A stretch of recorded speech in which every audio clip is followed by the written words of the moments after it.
எதிர்க்கட்சியினரின் குரலை அடக்குவதற்கு நாடாளுமன்ற விதிமுறைகள் பயன்படுத்தப்படுகின்றன என்று பரிகாத்தான் நேஷனலின் மாராங் நாடாளுமன்ற உறுப்பினர் அப்துல் ஹடி அவாங் நேற்று சாடினார்.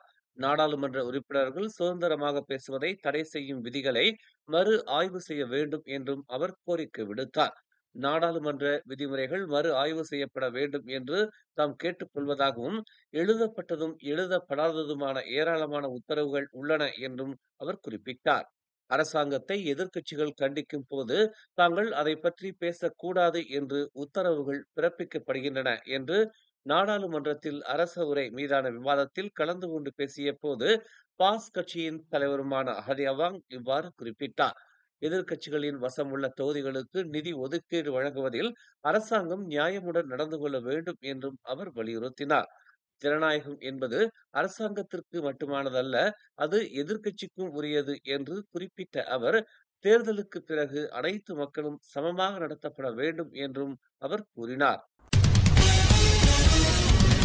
60 வயதுக்கும் மேற்பட்ட மூத்த குடிமக்களுக்கு இலவசமாக இன்ஃபுளுயன்சா தடுப்பூசி செலுத்தப்படும் திட்டம் நேற்று தொடங்கிய வேளையில் பினாங்கு மாநிலத்திற்கு முதல் கட்டமாக 4000 டோஸ் மருந்துகள் கிடைத்துள்ளன.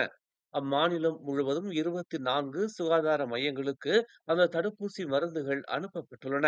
அந்நோயின் மிரட்டலில் இருந்து மூத்த குடிமக்களை பாதுகாக்கும் பொருட்டு சுகாதார அமைச்சு இந்த முன்முயற்சி திட்டத்தை தொடக்கியுள்ளது என்று அம்மாநில சுகாதார மற்றும் விளையாட்டுக் குழுவின் தலைவர் டேனியல் புய் ஜி சென் குறிப்பிட்டார். பினாங்கு மாநில காவல்துறையின் இன்ஸ்பெக்டர் மணிவீரன் அப்பாரு மறைவுக்கு அரச மலேசிய காவல் படையின் பினாங்கு மாநில தலைமையக உயர் அதிகாரிகளும் காவல் பணியாளர்களும் இறுதி மரியாதை செலுத்தினர். 53 வயதுடைய மணிவீரன் அப்பாரு பினாங்கு மாநில தலைமையகத்தில் பொது பிரிவில் இன்ஸ்பெக்டராக பணியாற்றி வந்தார். நேற்றைய தினம் பணியில் இருந்தபோது திடீரென மாரடைப்பு ஏற்பட்டதால் அவர் உயிரிழந்ததாக கூறப்படுகிறது.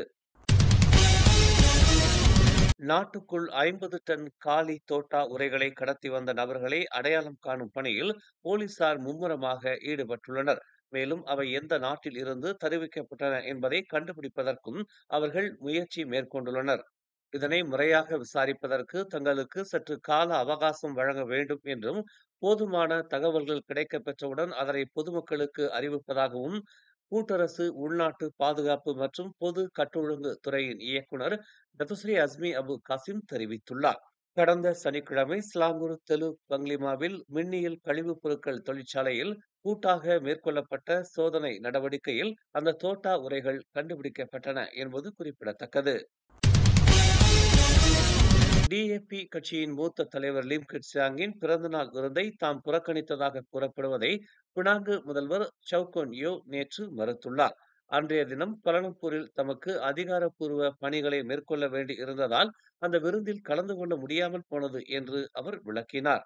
தமக்கும் லிம்முக்கும் இடையே பிணக்கு ஏற்பட்டுள்ளதாக கூறப்படுவதை நிராகரித்த கோன் யோ, கட்சியின் பெரும் தலைவர் கிட்சியாங் மீது தாம் பெரிய மரியாதை வைத்திருப்பதாகவும், டிஏபியின் லட்சிய பயணத்தை முன்னெடுத்து செல்வதில் பல ஆண்டுகளாக அவருடன் இணைந்து பணியாற்றி இருப்பதாகவும் அவர் தெரிவித்தார். வெளிநாட்டில் சிகிச்சை பெற்று வரும் மாட்சிமை தங்கிய மாமன்னர் சுல்தான் இப்ராஹிம் மற்றும் ராஜா பெர்மைசூரி அகுங் ராஜா ஜரித் சோஃபியா ஆகியோர் மலேசியர்களின் பிரார்த்தனை மற்றும் நல்வாழ்த்துகளுக்கு தங்கள் மனமார்ந்த பாராட்டுகளை தெரிவித்தனர். சிறப்பு பிரார்த்தனைகளை செய்து மாட்சிமை தங்கிய மாமன்னருக்காக தொடர்ந்து பிரார்த்தனை செய்த அனைத்து மலேசியர்களுக்கும் மனமார்ந்த நன்றியை தெரிவித்துக் கொள்வதாக அந்த அறிக்கையில் கூறப்பட்டுள்ளது. சுல்தான் இப்ராஹிம் வெள்ளிக்கிழமை மலேசியா திரும்புவார் என்று எதிர்பார்க்கப்படுகிறது. மேலும் செய்திகளை தெரிந்து கொள்ள தமிழ் மலர் நாளிதழை பாருங்கள்.